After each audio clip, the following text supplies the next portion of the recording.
Okay, we are back. It is 1:14 in the morning, Sunday, February 9th, and we're going to go over chapter 1 of The Message of New Thought by Abel Ellen. This chapter is called New Thought Defined. So in this chapter, he is going to define exactly what New Thought is and what it stands for.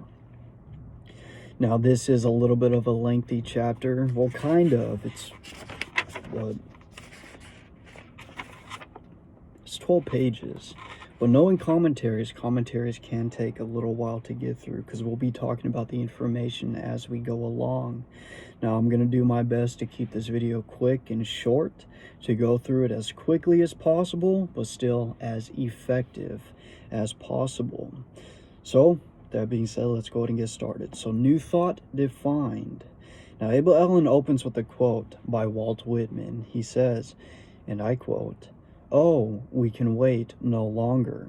We too take ship, O soul.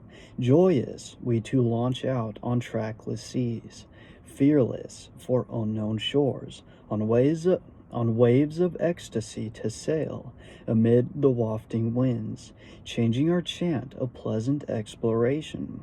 Oh, my brave soul, oh, farther, farther sail.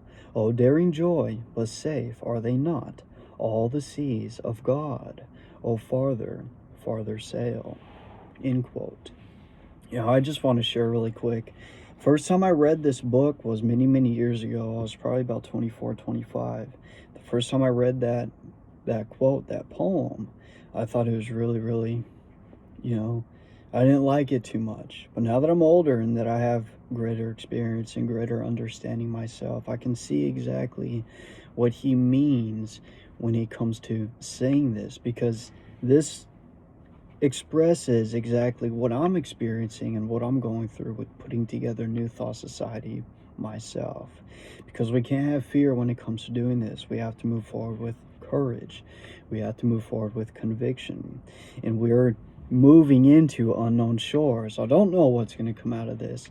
I have an idea of what's going to come out of it just from my practices of visualizing being on stage and speaking to people and moving this movement forward. Right? That's my vision. That's my ideal, to speak in front of hundreds of thousands of people, to give them the principles of what New Thought is and how it can change their life and why it will change their life if they simply adopt a specific set of principles, a specific way of thinking through understanding of the power of thought and the power of the human mind and its connection to the universal mind itself. Right? So we're launching out on trackless seas, and we're going over parts of the sea that we've never gone through before. It's like, this makes sense to me today, and how it actually is congruent with my life experience. So let's move forward. We don't want to spend too much time don't be spending so much time talking about yourself, Mr. Wayne. It's not about you, remember that. So New Thought is not, as many believe, a name or expression employed to define any fixed system of thought, philosophy, or religion, but is a term used to convey the idea of growing or developing thought. In considering this subject, the word new should be duly and freely emphasized, because the expression New Thought relates only to what is new and progressive. So what he's saying, New Thought is a term, right? New Thought stands for a growing and advancing mind. It stands for progress. It stands for newness. It's not defined by any fixed system of philosophy, any fixed system of religion. Now let's go over more of exactly why this is so. It would be a misuse of terms to apply the expression new thought to a system of thought, because when thought is molded and formed into a system, it ceases to be new. When a system of thought has reached maturity and ceases to grow, expand, and develop, it can no longer be defined by the word new. Okay, so what Abel Allen is telling us is that new thought and the ideal of what new thought represents is a growing and advancing mind. And we will go over exactly why he is saying, because as mind develops, as mind grows, mind moves past any type of system it can develop, because it grows beyond the system. If we systemize, what he's saying, if we systemize our thoughts into one fixed system, then our thoughts and our way of thinking and our growth in consciousness will cease to grow itself. Now, as we go along, I don't fully agree with this, because I can see where he's coming from in regards to growth and the law of growth and the chemical of dopamine itself. But we know that, hey, we do need systems. As humans, we do need to systemize our thinking. We need to systemize our thinking because systems are what helps us manage our lives in general. If you're in business, you need to have a system in play, right? It's what creates the mastermind, the bigger mind of the business. And each employee, everybody that's a part of the business, which has their specific roles to play, that's what creates the system of the business. So that business can be running on its own. That business can be running as a whole. We know that we need systems and systemized thought when it comes to fitness, for example. You need to follow, in order to really truly create the health and fitness that we want, we need to follow a system of exercise, a system of eating right, the proper calorie intake, your balanced nutritional intake between your proteins, carbs, and fats, and nutrients, and vitamins, and things of whatnot. That all falls under a system, and those are principles. And on top of that, we know the law of cause and effect is a law. Cause and effect. Judge Troward says cause and effect. We can never get beyond the law of cause and effect. That the cause and effect is a law that has been set by the infinite mind, infinite intelligence. And cause and effect, as a universal law, governs everybody's lives. So we need to, what we're going to do, we're going to find out more of exactly what he means by thought cannot be defined or fixed into a system. Because we know today, yes, we do need to systemize our thinking. Well, how exactly is his definition of new thought going to be different? And what exactly does he mean when it comes to new thought not being defined by a system? Okay, let's continue. It follows, therefore, as a necessary conclusion that no system of new thought or no system of thought defined by that expression now exists or ever can exist.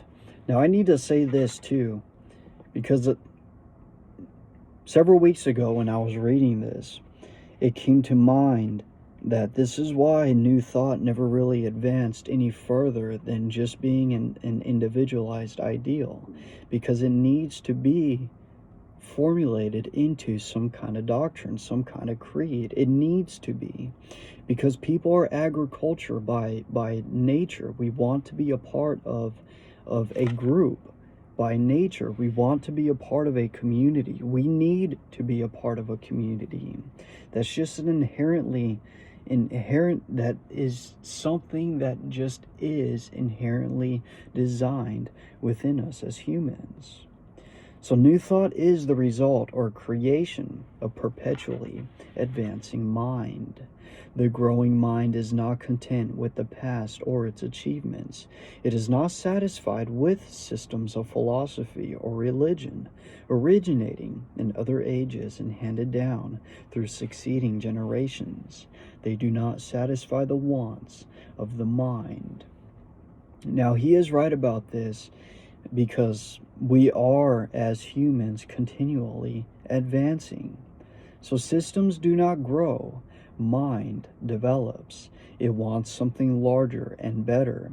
It wants improvement, growth, and development. It is merely the logical and natural effort of the mind in its struggle for advancement. It is following its basic and inherent law. So he's right about this too, because mind has it is naturally designed for advancement, for growth, for progress. I've already used business as an example. As a human, you get into a business and you want to progress through the stages of that business. You want to progress as an individual yourself and your ability to be of service to your society. That is a natural law to move forward in whatever it is that you are doing. Now, I do have written in my notes when it comes to the part of growth and development. We know we have a neurochemical in our brain known as dopamine. And dopamine itself is designed for us to achieve, to create, to do something new. It is novelty. Novelty is another name for new. We as humans crave things that are new experiences, new foods we haven't tasted yet, new ways of living, so to speak. We as humans crave things that are new.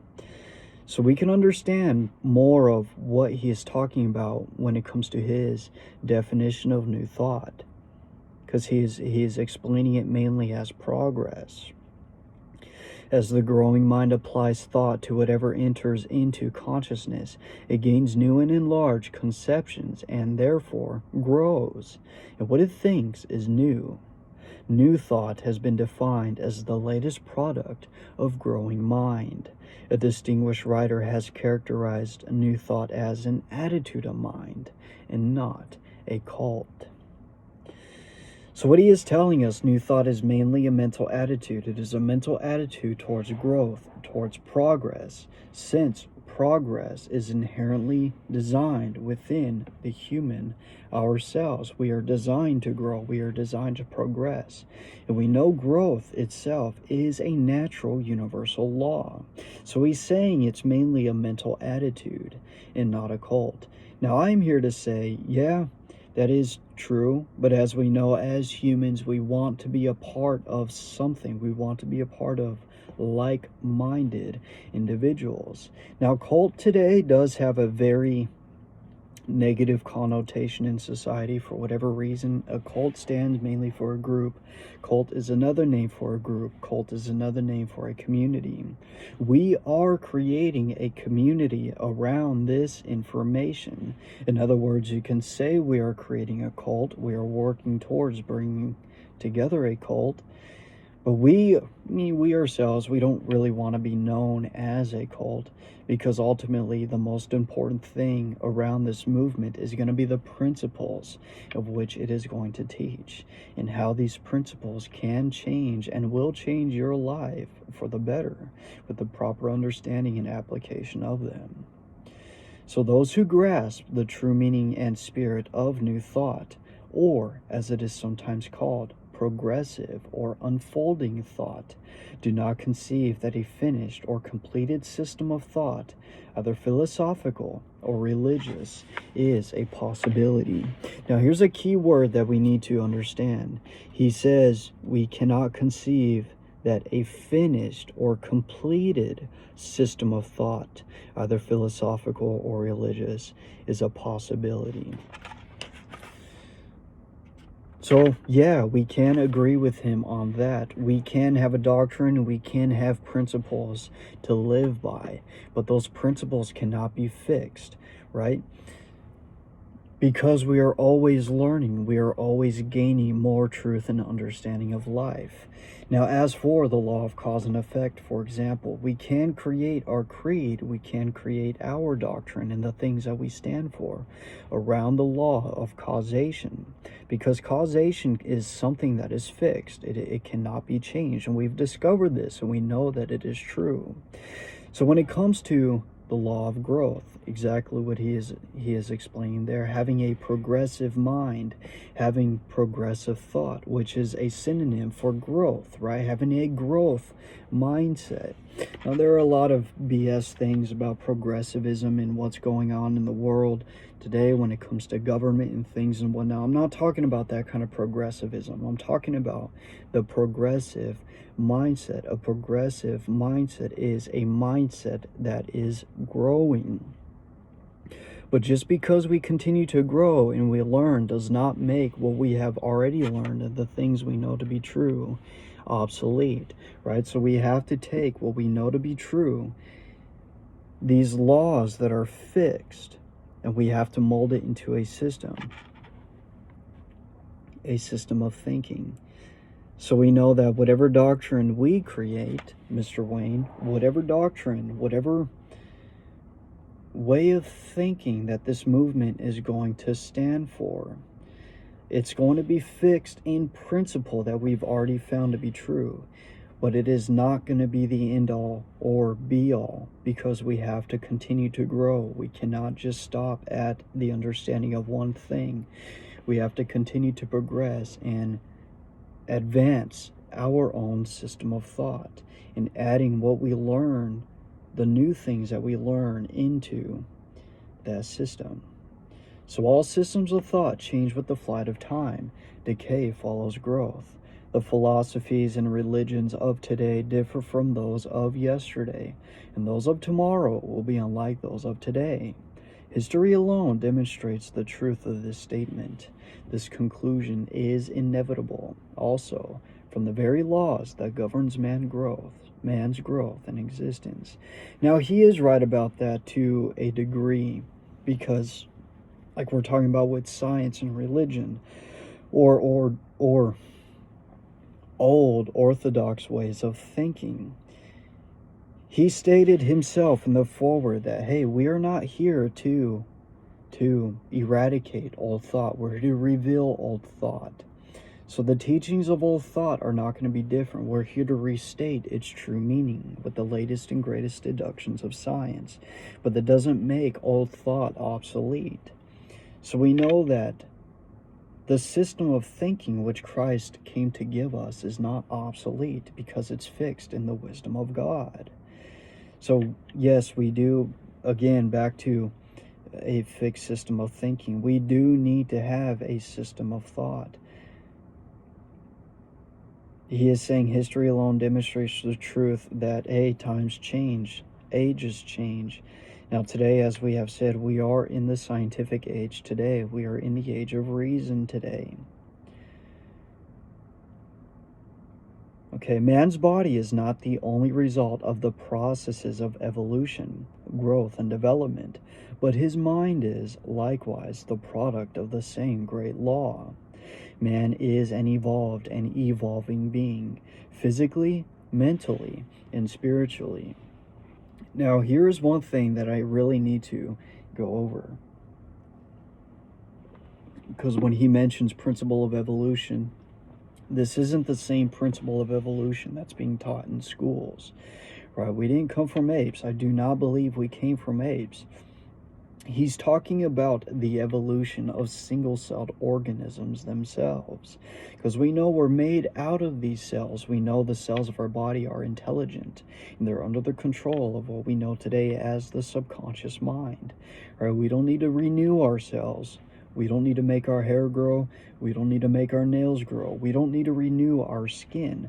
We don't need to make our heart beat. We don't need to digest our food. There is an internal process and internal power that is doing that for us. And this intelligence is backed behind every cell of our body. This is the evolution that he's talking about, that this infinite, divine, intelligence that exists within us has evolved the man, the human, to what it is today. And it did that through the process of growth and development. And he's saying the mind, like the body has evolved, the mind is likewise evolving. And it's evolving through the same great law and evolutionary process of the single-celled organism. Man is an evolved and evolving being physically, mentally, and spiritually. So although New Thought rests as an ideal, this ideal works mainly with our spiritual process. It works with the spiritual man. It works with our thinking. So we are going to be, since we're triune beings, we're multidimensional beings, right? We are spiritual beings. We are the I am in the flesh. We have a mind. We think with the mind, and we use the mind to control the body. So we're spiritual beings, we have a mind, and we live in these bodies. These are the three keys to our being, our individualized being, ourselves. So New Thought is going to encompass these three major aspects of who we are as individuals. Change and growth are the silent mandates of divinity. The eternal current ever moves onward. We do not reckon with all of nature's forces. Back of all, unseen yet all-powerful, is the one universal law or cosmic urge, forever pushing and projecting man forward into higher physical, mental, and spiritual development. And what we just explained, he literally just told us right now, this divine, infinite intelligence, the creator, the creative intelligence which has designed all things, is within us, pushing us ourselves to evolve into higher planes of being. Through the principle of evolution, physical man was brought to his present state of development. By this same principle, he has come to his present mental and spiritual condition. It is a principle operating throughout the universe. So being as far as we are, New Thought is mainly being attached, as he is defining it, he's attaching it mainly to the law of growth in particular. Because we are growing, we are evolution, and he's using the principle of evolution as the backbone as to why New Thought mainly stands for growth and improvement. It does make a lot of sense from his viewpoint and from his standpoint. But as I've said, we know as humans we need to have systemized thought just to manage ourselves and our lives. So evolution is a movement from the lower to the higher, from the simple to the complex, from the inferior to the superior. How can there be a fixed system of thought, a complete philosophy, a perfect theology, or a defined religion? For as man grows mentally and spiritually, he moves away from such limitations. As his mental and spiritual visions expand, the very laws of his being lead him to higher and still higher conceptions of philosophical and religious truth. Quote, "Through spiritual evolution, we are led to God." End quote. Now that is a very, very powerful backbone to the statements of which he is making, because we definitely cannot deny the powerful statement he used to explain why we cannot have a fixed system of thought.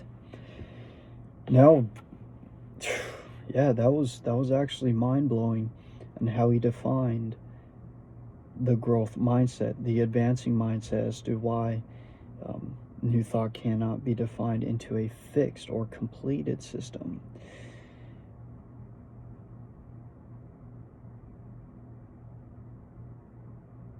Give me 1 second as I think this part through.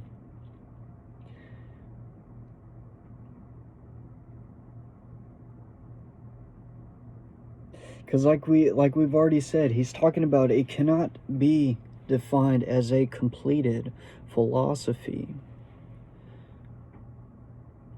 But we know we cannot get beyond the law of cause and effect, right? Cause and effect is a fixed law, it's a fixed principle. Regardless of how much we grow or how much more we learn, it's not going to change the fact that causation is a reality, that it's something that is fixed. So as I had stated earlier, because this is a very, very powerful statement which he just made, and he hit it spot on. So our doctrine, our creed that we're going to be creating, and I did say it earlier, we're going to be creating it around these known laws which we have found that cannot be changed, and we're going to be attaching this portion of it to the law of growth, that hey, no matter what we found to be true, there is always going to be more to learn. There is more to add to these universal understandings of which we have. So it's like, okay, taking what we've already learned with the law of correspondence, law of attraction, the creative process of thought, the law of causation, these are true no matter what. And then the law of growth. So we could attach what Abel Allen is saying, that hey, even if we have these, this is going to be attached to the bottom. Hey, there is always more. There's always more to learn. That's essentially what he is telling us.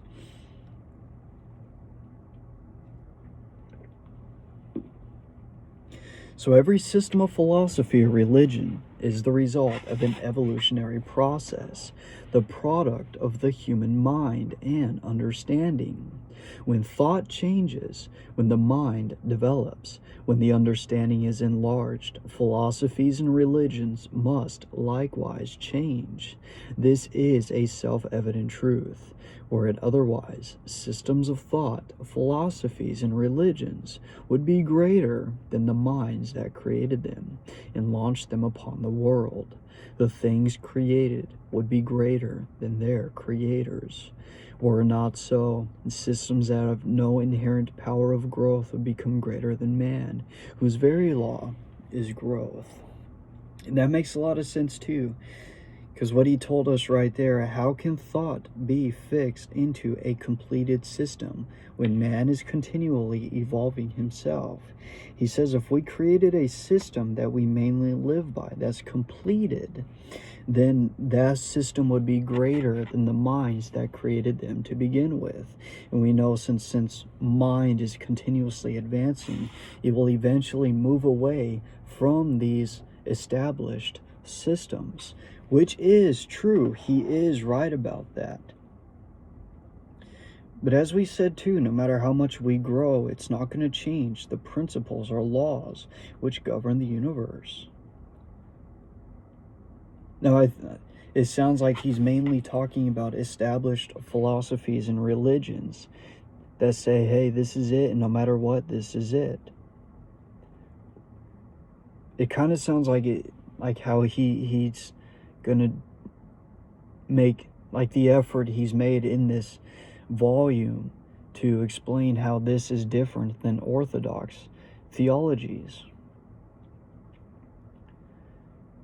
So like I said, this is a big mission for us too, because I do firmly believe that we need to have a system of thinking.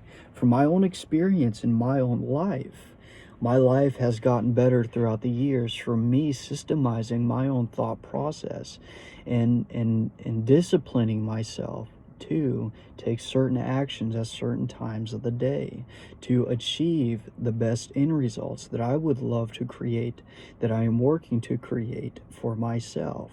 Right? I'm doing that through systemizing my thoughts, systemizing my time. And of course, that obviously pertains to my life as an individual on a personal level. Since what we're doing with New Thought Society, we are in our tent, we are endeavoring to create a ultimate universal, a system of law from universal laws that everybody could live by. Because like I said from the beginning, universal law governs everybody's lives, whether they know it or not. The law of attraction is working in your life. Whether you're aware of it or not, causation is in play in your life. Moreover, fixed systems of thought, either philosophical or religious, are impossible because they are not the same to any two persons, but convey different meanings to each individual. No two persons think alike or have the same conception or understanding of any important subject, least of all of a philosophical or religious subject. Now, I can see how that may be true. Obviously, everybody has their own way of thinking about things. But humans really aren't much different from each other. You'd be surprised how much in common we all actually have, and how much alike we all actually think. We're humans, right? The basis of our DNA is God's DNA within us, because God created us for him to be able to express himself as us through the flesh. We all are the I am in the flesh, right? We're created in his image. We're created in the image and likeness of infinite intelligence. We ourselves are intelligence, expressing ourselves through the mind and through the flesh. So yeah, he's partially true on this statement, but like I said, even from my own personal experience, we as humans are not much different from each other. No two individuals are alike or think alike. Duplicates have never been discovered in all the broad domain of nature. Scientists tell us that even the molecules of which our bodies are composed differ from one another. Now, he is right about that statement. We do all have our own unique fingerprint. For example, nobody shares the same fingerprint. I am the only Corey Wayne Anderson that exists, can exist, or ever will exist, right? That is life. Yeah, so he is right about that statement. No two individuals are the same. But like I said too, from my experience, I've learned, hey, we're not really much different from each other as a species, as a whole. Now, there is a quote here, and I quote, "No two men in creation think alike. No two men in creation look alike. No two men in creation are alike. No worlds or suns or heavens are alike, but are distinct and wear a separate beauty." That is an end quote. Now, we know twins. There are twins out there in the world, and they do look exactly alike. I seen a video the other day. There were two twins, and they were divided by a wall, and somebody was telling them they were being very general about certain parts of their body to raise, right? They couldn't see each other. Like I said, they were divided by a wall, and the person recording the video would ask them to raise one of their arms, right? He didn't say which arm, he just said to raise one of their arms. And they both raised the same arm. Same thing with taking off a sock. He asked them to take off one of their socks. Didn't say which one, right? He was very general. They both took off the same sock. And they looked exactly alike too. And the only difference was the color of their hair. And that shows that, hey, they are thinking very, very similar. They think alike in a lot of ways. For they both had the same thought process to raise the same arm, to take off the same sock, to spin the same direction, right? People, like I said, people do think very similar to one another. We really aren't that much different as humans in general. No individual can convey his thoughts, ideas, and impressions entirely to another. Language, either written or spoken, is but a symbol, and at its best, an imperfect vehicle to convey thought. The meaning of truth is deflected in its transmission. Now, he does make a strong point there. Yeah, I mean, especially for me, I'm sitting here in front of you explaining what all of this is about. Not everybody is going to understand this information. I am somebody who does have an understanding of it, and am doing my best to convey what this information means to you.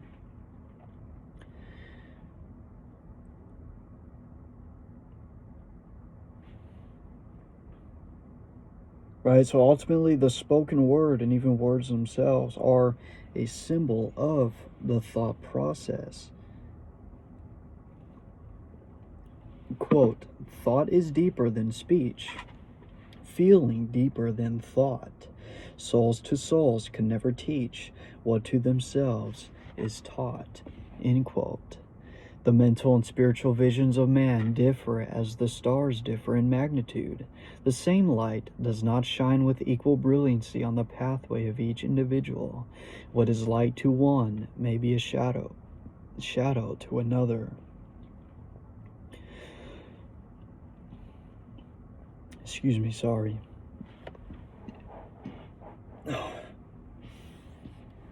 It's from drinking my drink, man. We got our electrolytes and our creatine right here.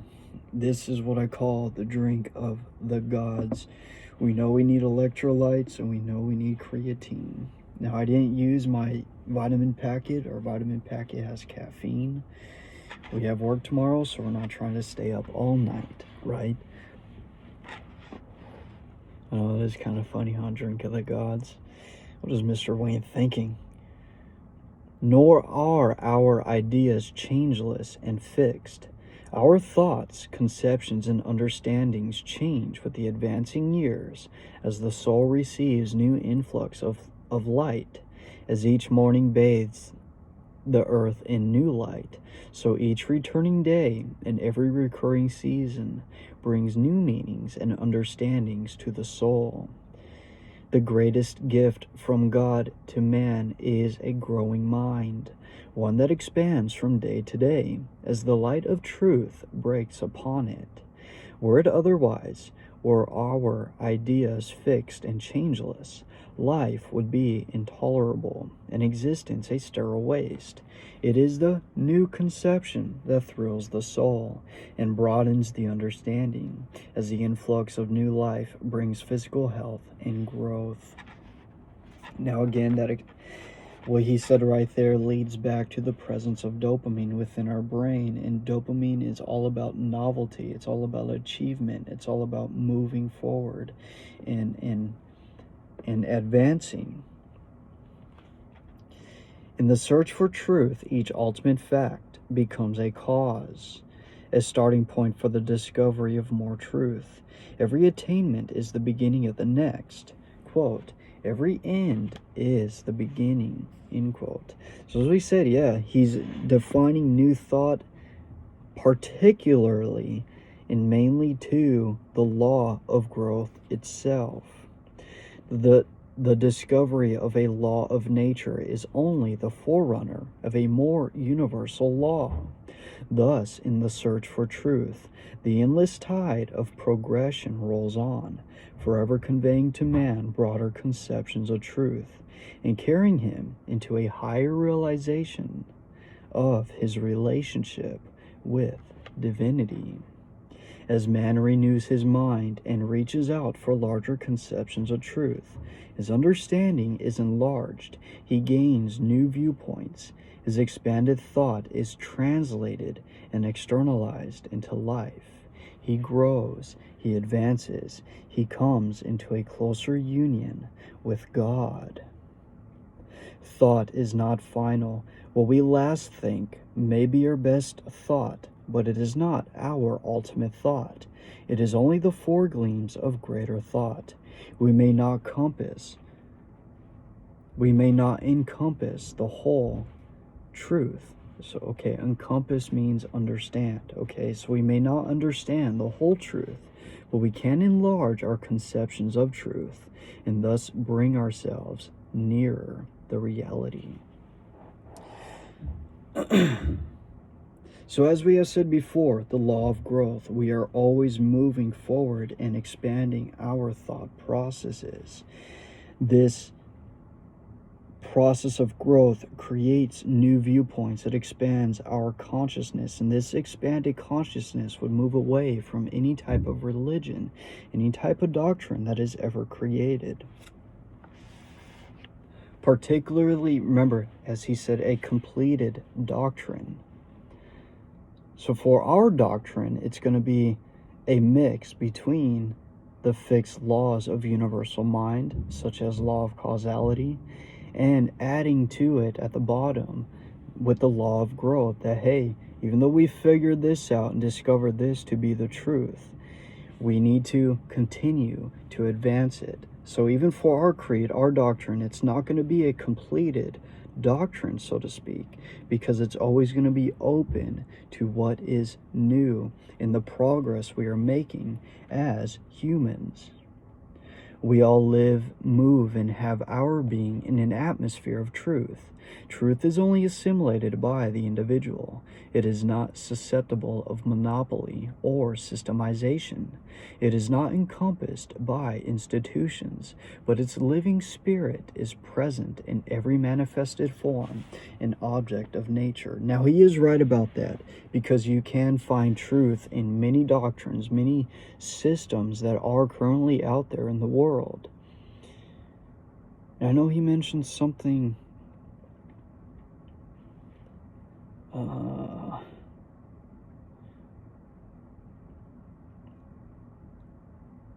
right here. What is light to one may be a shadow to another. Because regardless of us creating this and bringing this to the world, and there being other systems that may possibly be out there to do the same, what we do and what we bring may not be the cup of tea some people may want. They may go somewhere else, which is fine, right? To each their own in that regard. Because truth is found in the living spirit itself, right? And truth is present within the spirit. And the spirit is everywhere and with everything, within everything. So regardless of how it's expressed or explained, truth is truth, and it's going to exist, right? And that is our goal, right? We're taking what has been found to be true, and we're systemizing it to systemize our thought to be in alignment with the wisdom and understanding of the truth that is given to us by infinite intelligence itself, universal law. We hear much at times about systems, established religions, and settled creeds. Every institution insists on laying its foundation on a dogma. It has been well said that when a church is built over truth, truth flies out at the window. Every creed and every dogma offered to man undertake to show man's true relationship to God. We were just talking about this. The major premise of every dogma rests upon an idea of God, and yet no two persons can be found with the same ideas and conceptions of God. Now, it is understandable where he's coming from right there, because as he was saying over here, no two people think alike or see things the same way. Now, as I said, in my experience, people really aren't much different from one another as we may seem. And yet, every creed, lots of creeds, lots of things that are out there ultimately share the same goal, right? To bring whoever's a part of it in relation to this higher power, this higher source. And they do it by explaining things in their own way. Man's idea of God is but an image of himself. Now, that's kind of true. You could say that in regards to a man's understanding of God is dependent upon his growth in where he is in consciousness himself, because you do have to have a conscious understanding of universal principle and the ability to see it manifesting within our lives in order to get that true understanding of what these principles actually are, and these laws of which our universe is abiding by. The major premise of every creed is the conception some man had of God. Now, back to what I was going to say before, it is kind of true, but we know, let's say, gravity, for example. We know gravity is a natural universal law that exists on the third dimension, the plane of time-space. Gravity is not separated from time-space itself. It is connected to it. We ourselves did not create gravity. Gravity was created by a higher intelligence. So whether I believed in gravity or not, that is what it is. And that concept right there is where we are coming from when it comes to creating our doctrine, our creed, our understanding around this higher understanding. Like he said, it's wisdom. It's a principle set by a higher intelligence than we are. Man's idea of God is but an image of himself. Okay, we just read that. To talk about settled creeds, the indisputable presumption must be indulged that all other men have the same conception of God. To have a finished system of thought or a definite creed respecting man's relations to God presupposes a perfect and complete knowledge and understanding of that religion, which is beyond man's comprehension in his present state of development. When he has attained the mental and spiritual growth necessary to comprehend that relationship in its fullness and entirety, he will possess all knowledge and all wisdom. He will be omniscient. Now, the reason he would be omniscient is because he's stepping into the fullness of God's wisdom, which is exactly the purpose of what Christ came to give us. Right? Because we know Christ is the wisdom of God itself in the flesh. Christ embodied all that God was and all that God stood for, and gave us the reality of God and God's powers through what he taught as Christ itself. It took the Christian church until the 5th century to formulate its creeds. Now, the 5th century was between 401 and 500 AD, which is Anno Domini. It's after the death of Christ. So he's saying it took the Christian church until the 5th century, 500 years after Christ, to formulate its creeds, to become a Christian religion. It's 500 years after Christ was born. And I've said it many times before, Christ was not here to establish a religion. He was here to establish truth. He was here to establish understanding and spiritual understanding of the universe, of infinite intelligence, of God, and our connection to this infinite mind.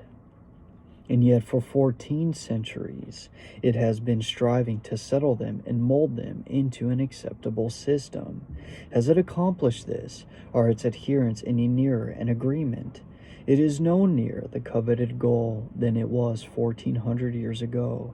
It is creed against creed, dogma against dogma, and their adherents still continue to look outward for truth.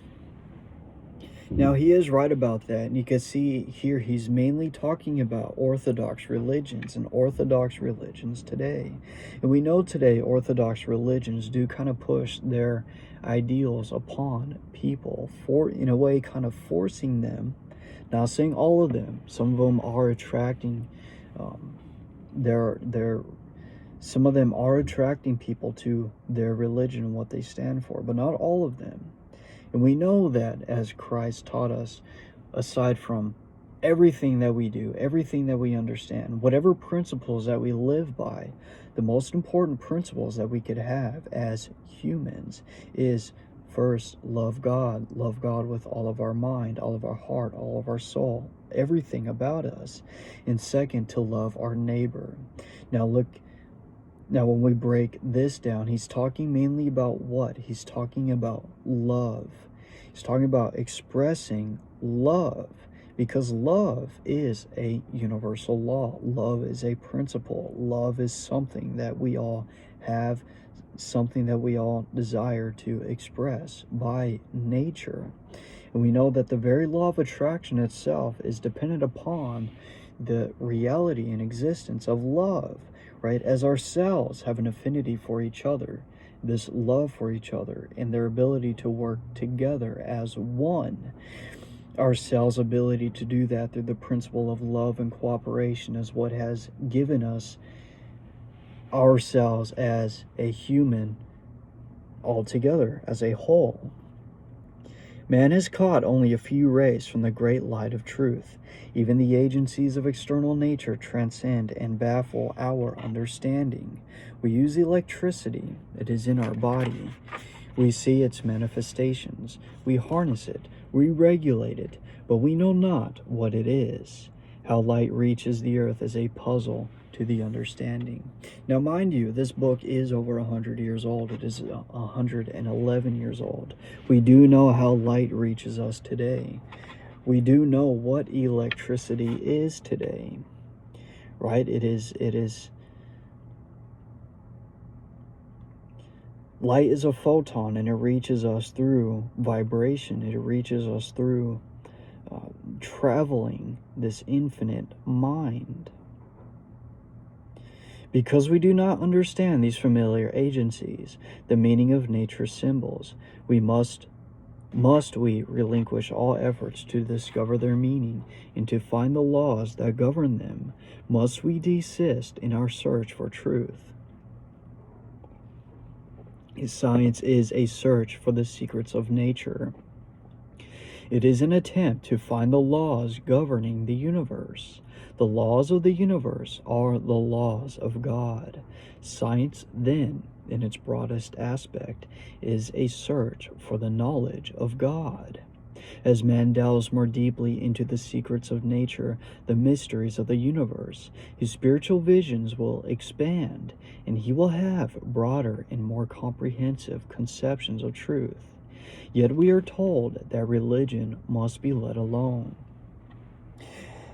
Okay, so everything that he's told us so far when it comes to we cannot systemize our thinking or set it as a religion or anything that is defined by a fixed system of thought. A lot of this, it seems to be talking about religions and philosophies that we know to exist currently out there into the world. Because we know the law of growth is a natural universal law, and we are in the age of science, so we are scientifically looking for what is observable, for what has been shown to be a fact of this life, this universe of which we live. Because the laws of the universe are the laws of God, right? And science has as its goal to uncover the secrets of the workings of God and how this infinite intelligence, through wisdom, created our universe, and this wisdom that all of us live by, whether we know about it or not.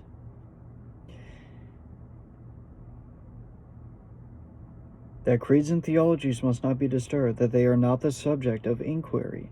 How futile the attempt to set bounds to the processes of thought.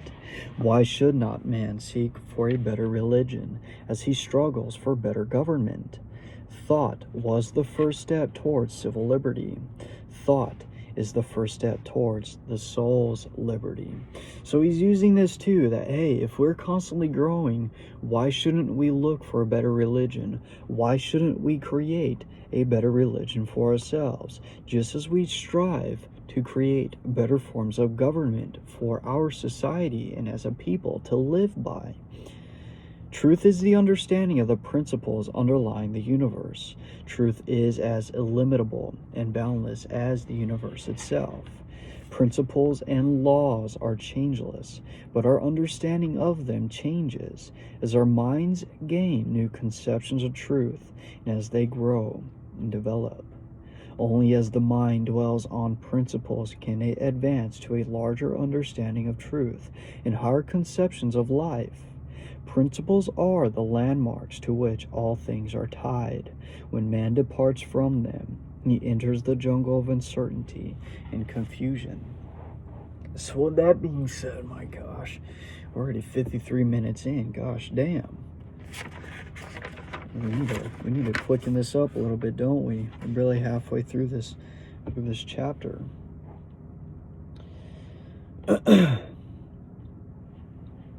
Dang, I forgot what I was going to say right there. So as he's saying, principles and laws are changeless. They are set by God. And we know when it comes to his definition of new thought, it is very understandable his point of view when it comes to, our mind is continually growing. Our mind is continually developing. It's impossible to have a fixed system of thought because eventually we'll move out of that fixed system of thinking into higher ways of thought, because that is just a simple, natural process of an evolutionary mind, of a mind that is growing and advancing into higher conceptions of truth. So yes, he is right about that.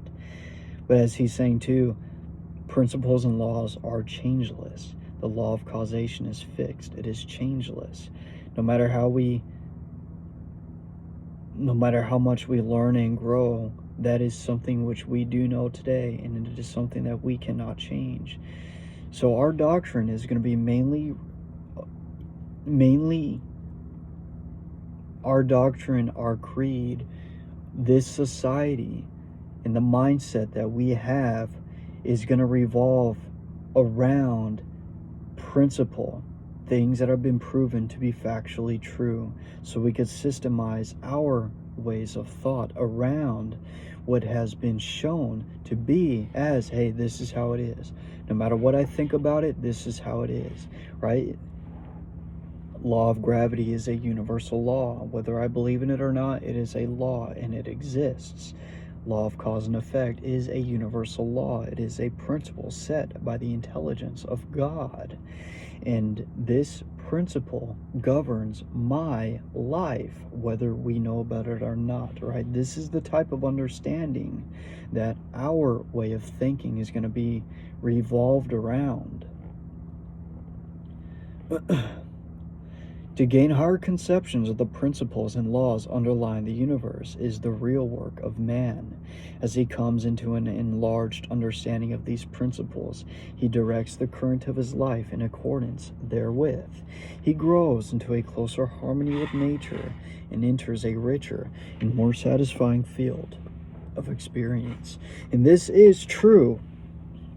I'm here to tell you that it is true, because this is what I've been applying into my life, and it's been changing my life one day at a time, because my thinking is changing and moving into higher planes of thinking, because my thought processes are becoming more and more in alignment with the principles of law, with nature's laws. Because I'm thinking more along the lines of law, the way I think about the life I live and how I'm going to respond to my environment is from a higher viewpoint.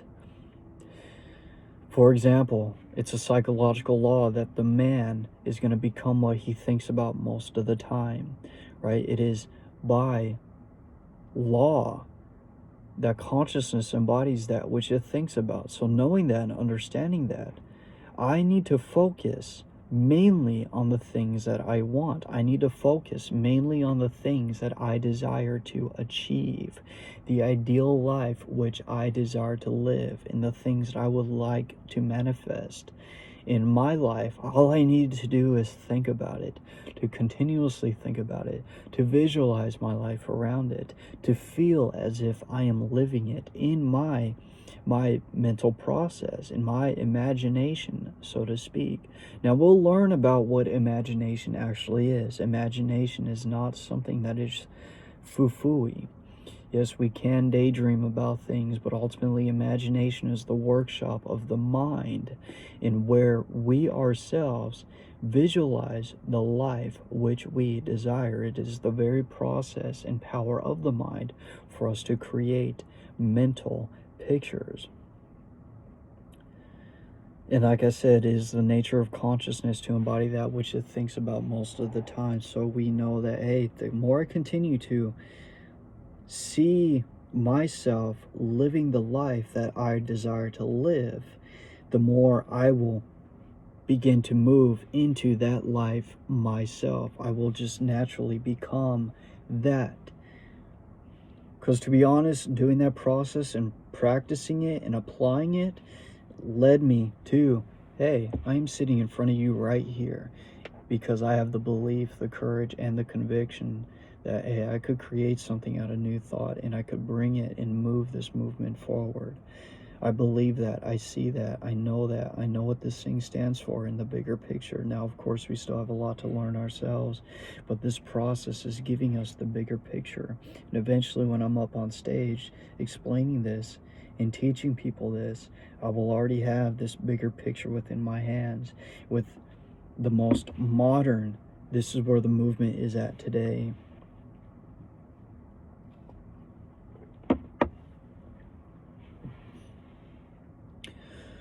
Man can grow into a knowledge of his relationship with God and reach out toward the divine goal only as he renews his mind, only as he enlarges his conception of what is within his consciousness, only as he presses forward into a higher spiritual and mental development.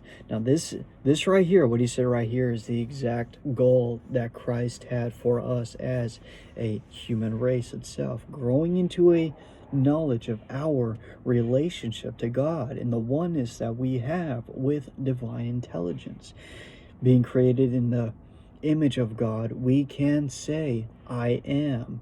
We know ourselves to exist. We know ourselves to be. Why should not new conceptions be applied to religion as well as governments? Religion relates to man's life and destiny. Government regulates man's relation with his fellow man. Governments have existed as long as religion. They both sprang into existence with the dawn of reason. They traveled side by side down the ages. They have changed as man has progressed in civilization. Now, he used governments and where we are today with, let's say, America. As long as we have America, we can legitimately change anything in the world, because the way our Constitution is designed and the principles of which it is based upon. He's saying here, knowing that we're continuously evolving as humans, even the government that we have can be advanced, can be progressed, but this progression must be in alignment with natural laws. Now, of course, there are a lot of opinions on what's going on with progressivism today, and the idea that our leaders behind the Democratic Party in where they're striving it to be, I do not agree with their way of progressivism. I think a lot of it is insanity, but ultimately that's my own opinion, right? We know that progress is a natural law of us as humans, right? Progress is growth itself. As the example we use, we all desire to progress in our lives. Progressivism is not a bad thing. It's the way it's currently being used in certain movements today, such as the woke movement.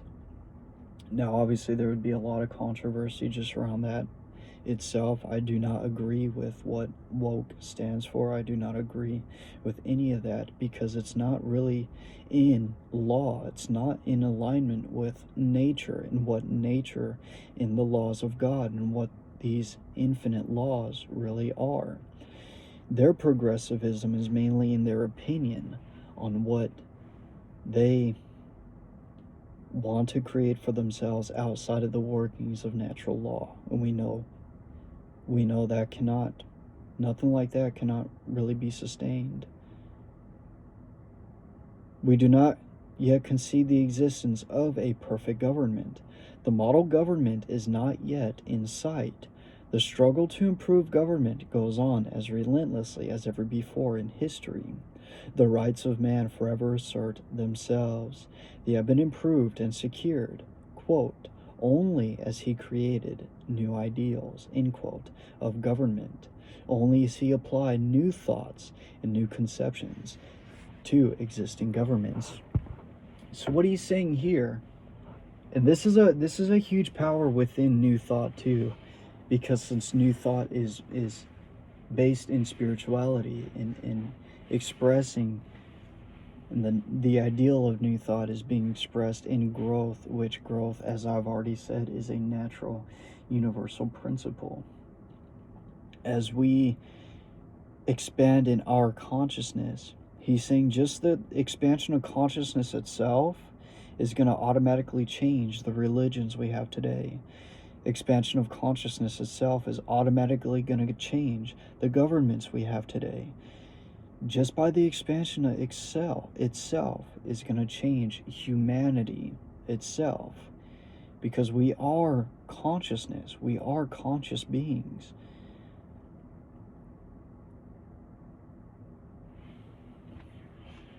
Because this movement is going to change the world.